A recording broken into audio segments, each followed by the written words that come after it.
ಕೆಲವು hardy plants ಇರುತ್ತೆ, ನಾವು ಅದ್ರ ಬಗ್ಗೆ ಏನು ಕೇರ್ ಮಾಡದೆ ಹೋದ್ರು ತುಂಬ ದಿನದ ತನಕ ಅದಕ್ಕೆ ನೀರು ಹಾಕದೆ ಹೋದ್ರೂ ಆ ಗಿಡ ಸತ್ತೋಗಲ್ಲ. ಏನು ಮಾಡಿದರೂ ಆ ಗಿಡ ಸಾಯೋದೇ ಇಲ್ಲ. ಆ ರೀತಿ ಗಿಡಗಳು ಯಾವ್ಯಾವುದು ಅನ್ನೋದನ್ನು ಈ ವಿಡಿಯೋದಲ್ಲಿ ಹೇಳ್ತೀನಿ. ಮೊದಲನೇದಾಗಿ ಈ ಲಿಸ್ಟಲ್ಲಿ ಬರೋವಂಥ ಗಿಡ ಸ್ನೇಕ್ ಪ್ಲ್ಯಾಂಟ್. ಇದನ್ನು ಸೆನ್ಸೋವೇರಿಯಾ ಅಂತ ಕೂಡ ಕರೀತಾರೆ. ಮೊದಲೆಲ್ಲ ಈ ಗಿಡದ ಬಗ್ಗೆ ಯಾರೂ ಅಷ್ಟೊಂದು ಗಮನ ಕೊಡ್ತಾ ಇರಲಿಲ್ಲ. ರೋಡ್ ಸೈಡಲ್ಲೆಲ್ಲ ಬೆಳೀತಾ ಇತ್ತು, ಬೇಲಿ ಸೈಡಲ್ಲೆಲ್ಲ ಬೆಳೀತಾ ಇತ್ತು. ಆದರೆ ಈ ಗಿಡಕ್ಕೆ ಇವಾಗ ಎಷ್ಟು ಡಿಮ್ಯಾಂಡ್ ಇದೆ ಅಂತ ಅಂದರೆ ತುಂಬ ಪಾಪ್ಯುಲರ್ ಆಗಿರೋವಂಥ ಇಂಡೋ ಪ್ಲ್ಯಾಂಟ್ ಆಗಿದೆ. ಇದು ಆಕ್ಸಿಜನ್ ಕೂಡ ರಿಲೀಸ್ ಮಾಡುತ್ತೆ. ಹಾಗಾಗಿ ನರ್ಸರಿಯವರು ಕೂಡ ಈ ಗಿಡದ ಬಗ್ಗೆ ತುಂಬ ಡಿಮ್ಯಾಂಡ್ ಕ್ರಿಯೇಟ್ ಮಾಡಿದ್ದಾರೆ. ತುಂಬ ಈಸಿಯಾಗಿ ಬೆಳೆಯುವಂಥ ಗಿಡ, ತುಂಬ ಬೇಗ ಬೆಳೆಯುವಂಥ ಗಿಡ. ಇದನ್ನು ಯಾವ ರೀತಿ ಬೇಕಾದರೂ ಬೆಳಿಬೋದು. ಫುಲ್ ಸನ್ಲೈಟಲ್ಲಿ ಬೇಕಾದರೂ ಬೆಳೆಯುತ್ತೆ, ಮೀಡಿಯಮ್ ಲೈಟಲ್ಲಿ ಬೆಳೆಯುತ್ತೆ, ಅಥವಾ ಮನೆ ಒಳಗಡೆ ಕತ್ಲೆಯಲ್ಲಿ ಕೂಡ ಈ ಗಿಡ ಬೆಳೆಯುತ್ತೆ. ಈ ಸ್ನೇಕ್ ಪ್ಲ್ಯಾಂಟ್ನ ಇಂಡೋರಲ್ಲಿ ಇಟ್ಕೊಂಡ್ರೆ ಇದಕ್ಕೆ 15ರಿಂದ 20 ದಿನಕ್ಕೊಂದ್ಸಲ ನೀರು ಹಾಕಿದರೆ ಸಾಕು. ಆದರೆ ಎಲೆನ ಯಾವಾಗಲೂ ಕ್ಲೀನ್ ಇಟ್ಕೊಂಡಿರಬೇಕು. ಮನೆ ಒಳಗೆ ಇಟ್ಕೊಂಡಿರೋದ್ರಿಂದ ಎಲೆನ ಒರೆಸ್ಬಿಟ್ಟು ಇಟ್ಕೊಂಡ್ರೆ ನೋಡೋಕ್ಕೆ ತುಂಬ ಚೆನ್ನಾಗಿ ಕಾಣಿಸುತ್ತೆ. ಗಿಡಕ್ಕೆ ಇಂಥದ್ದೇ ವೆದರ್ ಆಗಬೇಕು ಅಂತ ಇಲ್ಲ. ಫುಲ್ ಸನ್ಲೈಟಲ್ಲೂ ಬೆಳೆಯುತ್ತೆ, ಮೀಡಿಯಮ್ ಸನ್ಲೈಟಲ್ಲೂ ಬೆಳೆಯುತ್ತೆ, ಮನೆ ಒಳಗೆ ಕೂಡ ತುಂಬ ಚೆನ್ನಾಗಿ ಬೆಳೆಯುತ್ತೆ. ಇದನ್ನು ಮಣ್ಣಲ್ಲಿ ಅಷ್ಟೇ ಅಲ್ಲ, ನೀರಲ್ಲಿ ಇಟ್ಬಿಟ್ಟು ಕೂಡ ಬೇರು ಬರೆಸಿ ಬರೀ ನೀರಲ್ಲೇ ಬೆಳೆಸ್ಬೋದು.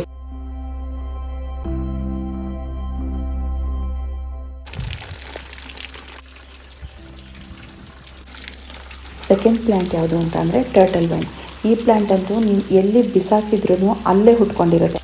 ಇದು ಹ್ಯುಮಿಡಿಟಿನ ಇಷ್ಟಪಡುವಂಥ ಗಿಡ ಆದರೂ ಕೂಡ ನೀರಿಲ್ಲದೆ ಹೋದರೂ ಎಷ್ಟು ದಿನ ಆದರೂ ಈ ಗಿಡ ಸತ್ತೋಗಲ್ಲ. ಎಲೆಗಳು ಬ್ರೌನ್ ಆಗುತ್ತೆ, ಸುಟ್ಟು ಹೋದಾಗುತ್ತೆ.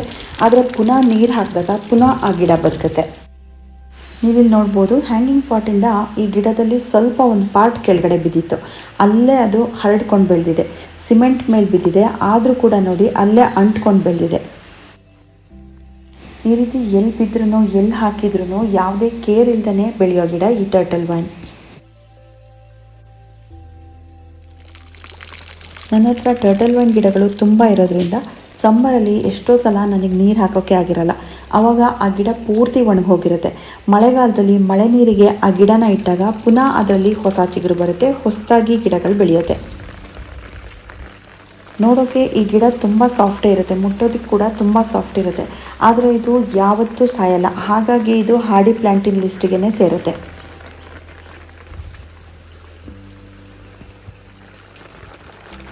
ಈ ರೀತಿ ಏನೇ ಮಾಡಿದರೂ ಸಾಯದೇ ಇರೋವಂಥ ಗಿಡಗಳನ್ನ, ಯಾರಿಗೆ ಗಾರ್ಡನಿಂಗ್ ಮಾಡೋದಕ್ಕೆ ಇಷ್ಟ ಇರುತ್ತೆ ಆದರೆ ಟೈಮ್ ಇರಲ್ಲ ಅಂಥವರು ಇಂಥ ಗಿಡಗಳನ್ನ ಬೆಳಿಬಹುದು. ಟರ್ಟಲ್ ವೈನ್ನ ಬೆಳೆದಿರೋರು ಮಾತ್ರ ಮಳೆಗಾಲದಲ್ಲಿ ಚೆನ್ನಾಗಿ ಮಳೆ ನೀರಲ್ಲಿ ನೆನೆಯೋಕೆ ಬಿಡಬೇಕು.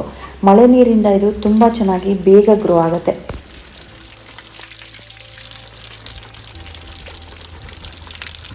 ನೆಕ್ಸ್ಟ್ ನಾನು ತೋರಿಸ್ತಾ ಇರೋ ಪ್ಲ್ಯಾಂಟ್ ಯಾವುದು ಅಂತ ಅಂದರೆ ಜೇಡ್ ಪ್ಲ್ಯಾಂಟ್. ಇದನ್ನು ಲಕ್ಕಿ ಪ್ಲ್ಯಾಂಟ್ ಅಂತಾರೆ, ಗುಡ್ ಲಕ್ ಪ್ಲ್ಯಾಂಟ್ ಅಂತಾರೆ, ವಾಸ್ತು ಪ್ಲ್ಯಾಂಟ್ ಅಂತ ಕೂಡ ಕರೀತಾರೆ. ಈ ಗಿಡದಲ್ಲಿ ಗ್ರೋತ್ ಜಾಸ್ತಿ ಇರುತ್ತೆ, ತುಂಬ ಬೇಗನೂ ಬರುತ್ತೆ, ತುಂಬ ಈಸಿಯಾಗೂ ಕೂಡ ಬೆಳೆಯುತ್ತೆ. ಇದರಲ್ಲಿ ಗ್ರೋತ್ ಜಾಸ್ತಿ ಇರೋದ್ರಿಂದ ಇದನ್ನು ವಾಸ್ತು ಪ್ಲ್ಯಾಂಟ್ ಅಂತ ಕರೀತಾರೆ. ಇದರಲ್ಲಿ ಎಷ್ಟೇ ಸಲ ಕಟ್ಟಿಂಗ್ನ ನೀವು ತೆಗೆದು ಹಾಕಿದ್ರು ಕೂಡ ಅದರಲ್ಲಿ ಹೊಸ ಗ್ರೋತ್ ಬರ್ತಾನೆ ಇರುತ್ತೆ. ಗ್ರೋತ್ ಜಾಸ್ತಿ ಇರೋದ್ರಿಂದ ಇದನ್ನು ವಾಸ್ತು ಪ್ಲ್ಯಾಂಟ್ ಅಂತ ಕರೀತಾರೆ ಅಂತ ಅನಿಸುತ್ತೆ. ನನಗೂ ಕೂಡ ಈ ಜೇಡ್ ಪ್ಲ್ಯಾಂಟ್ ಬಗ್ಗೆ ಹೇಳೋದು ನಿಜ ಅಂತ ಅನಿಸುತ್ತೆ. ಹಾಗಾಗಿ ನಾನು ಒಂದೇ ಒಂದು ಕಟ್ಟಿಂಗ್ನ ಕೂಡ ವೇಸ್ಟ್ ಮಾಡಲ್ಲ. ಎಷ್ಟೇ ಕಟ್ಟಿಂಗ್ ಸಿಕ್ಕಿದ್ರೂ ಅದನ್ನು ಇನ್ನೊಂದು ಪಾಟಲ್ಲಿ ಹಾಕಿಟ್ಕೊಂಡಿರ್ತೀನಿ, ಅಥವಾ ಈ ರೀತಿ ಟ್ರೇನಲ್ಲಿ ಹಾಕಿಟ್ಕೊಂಡಿರ್ತೀನಿ.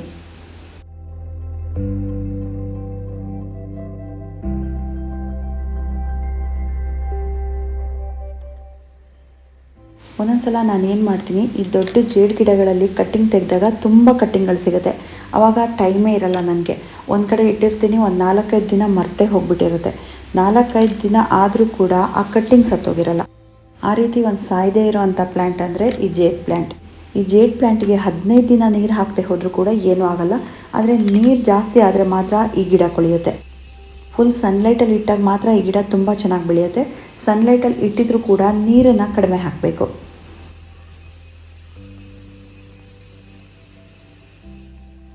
ನೆಕ್ಸ್ಟ್ ನಾನು ತೋರಿಸ್ತಾ ಇರೋವಂಥ ಪ್ಲ್ಯಾಂಟು ವಂಡ್ರಿಂಗ್ ಜ್ಯೂ. ಇದನ್ನು ಅಷ್ಟೇ, ನೀವು ಸುಮ್ಮನೆ ಹಾಗೆ ಹೆಸರು ಕೂಡ ಎಲ್ಲಿ ಬೇಕಾದರೂ ಹುಟ್ಕೊಳ್ಳುತ್ತೆ.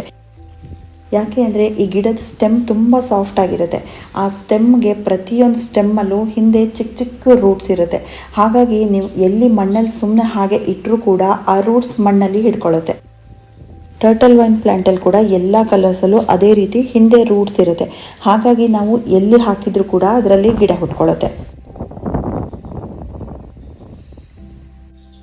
ಟರ್ಟಲ್ ವೈನಲ್ಲಿ ನಾನು ಕೊಕ್ಕಿಡಮ್ಮ ಮಾಡಿದ್ದನ್ನು ಲಾಸ್ಟ್ ಇಯರ್ ಸುಮ್ಮನೆ ಹಾಗೆ ಕಾಂಪೌಂಡ್ ಮೇಲೆ ಇಟ್ಟಿದ್ದೆ. ಅದು ಸಿಮೆಂಟನ್ನು ಹಿಡ್ಕೊಂಡ್ಬಿಟ್ಟು ಇದು ಬೆಳೆದಿದೆ. ಇದರಲ್ಲಿ 2 ಕಲರ್ ಇದೆ, ಹಿಂದೆ ಇರೋದು ಗ್ರೀನ್ ಕಲರ್.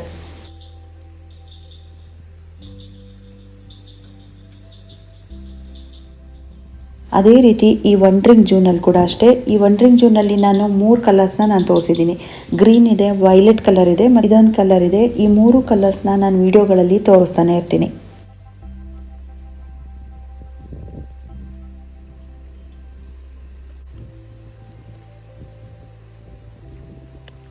ಈ ಗಿಡ ಈ ರೀತಿ ಹರಡ್ಕೊಂಡು ಬೆಳೆದಿರೋದನ್ನು ನೋಡಿದ್ರೇ ನಿಮ್ಗೆ ಗೊತ್ತಾಗ್ಬೋದು. ಒಂದು ಚಿಕ್ಕ ಕಟಿಂಗ್ ಎಲ್ಲಾದರೂ ಬಿದ್ದರೂ ಕೂಡ ಅಲ್ಲೇ ಬೆಳೆದಿರುತ್ತೆ. ಯಾವುದೇ ಕೇರ್ ಇಲ್ಲದೆ ಹೋದರೂ ಕೂಡ ಬೆಳೆಯುವಂಥ ಗಿಡ ಇದು. ನೆಕ್ಸ್ಟ್ ಯಾವ ಪ್ಲ್ಯಾಂಟ್ ಅಂದರೆ ಝೀಝಿ ಪ್ಲ್ಯಾಂಟ್. ನೀರು ಹಾಕದೆ ಹೋದರೆ ಎಷ್ಟು ದಿನ ಬೇಕಾದರೂ ಇರೋವಂಥ ಹಾರ್ಡಿ ಪ್ಲ್ಯಾಂಟ್ ಅಂದರೆ ಈ ಝೀಝಿ ಪ್ಲ್ಯಾಂಟ್. ಈ ಗಿಡ ಸಾಯೋದು ಒಂದೇ ಒಂದು ರೀಸನಿಗೆ, ನೀರು ಜಾಸ್ತಿ ಆದರೆ ಮಾತ್ರ ಈ ಗಿಡ ಸತ್ತೋಗುತ್ತೆ. ಇದರಲ್ಲಿ ನೀವು ನೋಡ್ಬೋದು ಗೆಡ್ಡೆ ರೀತಿ ಕಾಣಿಸ್ತಾ ಇದೆ. ಈ ರೀತಿ ಬಲ್ಬ್ಸ್ ಇರುತ್ತಲ್ಲ, ಇದರೊಳಗೆ ಇದು ನೀರನ್ನು ಸ್ಟೋರ್ ಮಾಡ್ಕೊಂಡಿರುತ್ತೆ. ಹಾಗಾಗಿ ನೀರು ಜಾಸ್ತಿ ಆದ ಕೂಡಲೇ ಈ ಗಿಡ ಕೊಳ್ತೋಗುತ್ತೆ. ಬೇರೆ ಯಾವ ರೀಸನ್ಗೂ ಈ ಗಿಡ ಸತ್ತೋಗಲ್ಲ. ನೀರು ಹಾಕದೆ 1 ತಿಂಗಳು ಬಿಟ್ಟರೂ ಕೂಡ ಏನೂ ಆಗಿರಲ್ಲ. ಈ ಗಿಡ ಹೇಗಿರುತ್ತೋ ಹಾಗೇ ಇರುತ್ತೆ. ಈ ಝೀಝಿ ಪ್ಲ್ಯಾಂಟ್ ಔಟ್ಡೋರಲ್ಲಿ ಬೆಳೆಯುವಂಥ ಗಿಡ ಅಲ್ಲ, ಇಂಡೋರಲ್ಲಿ ಬೆಳೆಯುವಂಥ ಗಿಡ. ಇಂಡೋರಲ್ಲಿ ಬೆಳೆಯುವಂಥ ತುಂಬ ಹಾರ್ಡಿ ಪ್ಲ್ಯಾಂಟ್ ಅಂದರೆ ಈ ಝೀಝಿ ಪ್ಲ್ಯಾಂಟೇನೆ.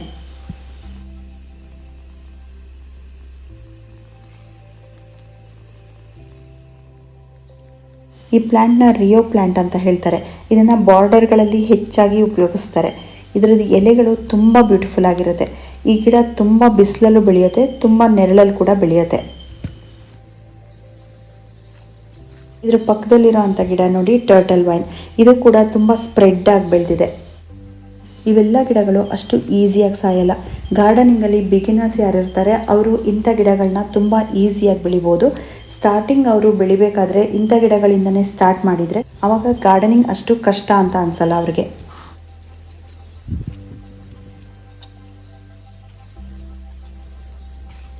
ಈ ಗಿಡದ ಹೆಸರು ಪರ್ಪಲ್ ಹಾರ್ಟ್ ಅಂತ. ನಾನು ರೀಪಾಟ್ ಮಾಡಿದಾಗ ಉಳಿದಿರೋ ಗಿಡನ ಹಾಗೆ ಸುಮ್ಮನೆ ಎಸ್ತಿದ್ದೆ, ಅಲ್ಲೇ ಈ ಗಿಡಗಳು ಹುಟ್ಕೊಂಡಿದೆ. ಇದು ಕೂಡ ತುಂಬ ಹಾರ್ಡಿ ಪ್ಲ್ಯಾಂಟ್. ಇದು ಯಾವುದೇ ಕೇರ್ ಇಲ್ದೇ ಬೆಳೆಯುವಂಥ ಗಿಡ. ಇನ್ನು ಲಾಸ್ಟಲ್ಲಿ ನಾನು ತೋರಿಸ್ತಾ ಇರೋಂಥ ಗಿಡ ಸಾಂಗ್ ಆಫ್ ಇಂಡಿಯಾ ಅಂತ ಹೇಳ್ತಾರೆ. ಡ್ರೆಸ್ಸಿನಾ ವೆರೈಟಿಯಲ್ಲೇ ಬರುತ್ತೆ ಈ ಗಿಡ. ಇದರದ್ದು ಎಲೆಗಳು ತುಂಬ ಬ್ಯೂಟಿಫುಲ್ ಆಗಿರುತ್ತೆ. ಗ್ರೀನ್ ಬಂದು ಸೈಡಲ್ಲಿ ಬಾರ್ಡರ್ ರೀತಿ ಕ್ರೀಮ್ ಕಲರ್ ಇರುತ್ತೆ. ಇದು ಗಾರ್ಡನಲ್ಲಿ ಒಂದು ಗಿಡ ಇದ್ದರೆ ಸಾಕು, ಇದರ ಎಲೆಗಳು ತುಂಬ ಎದ್ದು ಕಾಣಿಸ್ತಾ ಇರುತ್ತೆ. ನಾನು ಈ ಗಿಡನ ಉದ್ದ ಬಂದಿರೋ ಬ್ರಾಂಚಸ್ನೆಲ್ಲ ಆಗಾಗ ಕಟ್ ಮಾಡ್ತಾನೆ ಇರ್ತೀನಿ. ಹಾಗಾಗಿ ಈ ಗಿಡ ತುಂಬ ಬುಷಿಯಾಗಿ ಬೆಳೆದಿದೆ. ಇದನ್ನು ಕಟ್ ಮಾಡ್ತಾನೆ ಹಾಗೆ ಬಿಟ್ಟರೆ ತುಂಬ ಉದ್ದಕ್ಕೆ ಮರದ ರೀತಿ ಬೆಳೆಯುತ್ತೆ. ಅದಕ್ಕಿಂತ ಈ ರೀತಿ ಆಗಾಗ ಕಟ್ ಮಾಡಿಕೊಂಡು ಈ ರೀತಿ ಬುಷಿಯಾಗಿ ಮಾಡಿಕೊಂಡ್ರೆ ನೋಡೋಕೆ ಚೆನ್ನಾಗಿ ಕಾಣಿಸುತ್ತೆ. ಇದು ಕೂಡ ಏನೇ ಮಾಡಿದರೂ ಸಾಯದೇ ಇರೋವಂಥ ಪ್ಲ್ಯಾಂಟ್. ಸಮ್ಮರಲ್ಲಿ ನನಗೆ ತುಂಬ ಗಿಡಗಳಿಗೆ ನೀರು ಹಾಕೋಕ್ಕಿರೋದ್ರಿಂದ ಈ ರೀತಿ ಗಿಡಗಳಿಗೆಲ್ಲ ನಾನು ನೀರು ಹಾಕೋಕ್ಕೆ ಟೈಮೇ ಆಗಲ್ಲ. ಹಾಗಾಗಿ ಎಷ್ಟು ದಿನ ನೀರು ಹಾಕದೆ ಹೋದರೂ ಸಮ್ಮರಲ್ಲಿ ಕೂಡ ಈ ಗಿಡ ಏನೂ ಆಗಲ್ಲ. ಈ ಡ್ರೆಸ್ಸಿನ ಪ್ಲ್ಯಾಂಟ್ನ ಡೈರೆಕ್ಟ್ ಮಣ್ಣಿಗೆ ನೆಡೋಕ್ಕಿಂತ ನೀರಲ್ಲಿ ಬೇರು ಬರೆಸ್ಬಿಟ್ಟು ಆಮೇಲೆ ನೆಡ್ಬೋದು. ನೀರಲ್ಲಿ ತುಂಬ ಈಸಿಯಾಗಿ ತುಂಬ ಬೇಗ ಬೇರು ಬರುತ್ತೆ ಇದರಲ್ಲಿ. ವಿಡಿಯೋದಲ್ಲಿ ತೋರಿಸಿರೋ ಅಷ್ಟು ಗಿಡಗಳಿಗೆ ನಾವು ರೆಗ್ಯುಲರ್ ಆಗಿ ಫರ್ಟಿಲೈಸರ್ ಹಾಕಬೇಕು ಅನ್ನೋದೇ ಇಲ್ಲ. ನಾವು ಬೇರೆ ಗಿಡಗಳಿಗೆ ಹಾಕಬೇಕಾದ್ರೆ ವರ್ಷಕ್ಕೆ 2 ಸಲ ಅಥವಾ 3 ಸಲ ಫರ್ಟಿಲೈಸರ್ ಹಾಕಿದರೂ ಸಾಕಾಗುತ್ತೆ. ಇವೆಲ್ಲ ಗಿಡಗಳು ಇನ್ನೂ ತುಂಬ ಚೆನ್ನಾಗಿ ಬೆಳಿಬೇಕು, ತುಂಬ ಬೇಗ ಗ್ರೋತ್ ಆಗಬೇಕು ಅಂದರೆ ಆವಾಗ ಮಾತ್ರ ಇದಕ್ಕೆ ಸ್ವಲ್ಪ ನೀವು ಕೇರ್ ಮಾಡಬಹುದು. ಇವೆಲ್ಲ ಗಿಡಗಳಿಗೂ ಪಾಟ್ ಮಿಕ್ಸಿಂಗ್ ಕೂಡ ಅಷ್ಟೇ, ನಾರ್ಮಲ್ ಪಾಟ್ ಮಿಕ್ಸಿಂಗಲ್ಲೇ ನೀವು ಬೆಳಿಬಹುದು. ಈ ವಿಡಿಯೋದಲ್ಲಿ ತೋರಿಸಿರೋ ಅಷ್ಟು ಗಿಡಗಳ ಬಗ್ಗೆ ಸಪ್ರೇಟಾಗಿ ವಿಡಿಯೋ ಬೇಕು ಅಂದರೆ ನನ್ನ ಚಾನಲ್ನಲ್ಲಿದೆ, ಅದರಲ್ಲಿ ನೀವು ಚೆಕ್ ಮಾಡ್ಕೋಬೋದು. ಇತ್ತೀಚೆಗೆ ನಾನು ವೀಡಿಯೋಸ್ನ ಮಾಡ್ತಾ ಇರೋದು ತುಂಬ ಕಡಿಮೆ ಆಗಿದೆ. ನಮಗೆ ಇಲ್ಲಿ ತುಂಬ ಮಳೆ ಇರೋದ್ರಿಂದ ಯಾವಾಗಲೂ ಮೋಡ ಇರುತ್ತೆ. ಹಾಗಾಗಿ ಬೆಳಕು ತುಂಬ ಕಡಿಮೆ ಇರೋದ್ರಿಂದ ಯಾವ ವಿಡಿಯೋ ಮಾಡಿದ್ರೂ ಅದರಲ್ಲಿ ಬ್ರೈಟ್ನೆಸ್ ಇರೋದೇ ಇಲ್ಲ. ಹಾಗಾಗಿ ನಾನು ವೀಡಿಯೋಸ್ನ ಮಾಡೋದನ್ನು ಕಡಿಮೆ ಮಾಡಿದ್ದೀನಿ. ಇನ್ನು ಮುಂದೆ ನಾನು ರೆಗ್ಯುಲರ್ ಆಗಿ ವಿಡಿಯೋನ ಮಾಡ್ಕೊಂಡು ಹೋಗ್ತೀನಿ ಅಂತ ಹೇಳ್ತಾ ಈ ವಿಡಿಯೋ ಎಂಡ್ ಮಾಡ್ತಾ ಇದ್ದೀನಿ. Thank you for watching.